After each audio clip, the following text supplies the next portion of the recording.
خرجت نساء من مدينة كوباني في مسيرة احتجاجية تنديدا بالهجوم الذي استهدف العلم الكردي في قامشلو، ورفضا لعدم استلام جثمان المقاتلة غزال مولان من قبل إحدى المستشفيات في إقليم كردستان.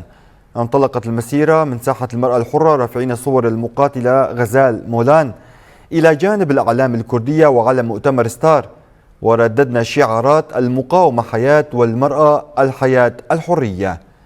ولدى وصولها إلى ساحة الشهيد عقيد توقف المشاركون دقيقة صمت، ثم ألقت الرئيسة المشتركة لمجلس حزب الاتحاد الديمقراطي في كوباني بيريفان إسماعيل كلمة أدانت فيها الهجمات على إقليم كردستان، وأكدت أن استهداف الرموز والمقاتلات يعكس محاولة للمساس بمكتسبات الشعب الكردي، وأن ما يجري في إقليم كردستان وروجافا يهدف إلى تقويض هذه المكتسبات. وشددت في ختام حديثها على أن هذه المحاولات لن تنجح، وانتهت المسيرة بهتافات تؤكد استمرار المقاومة ورفض الخيانة.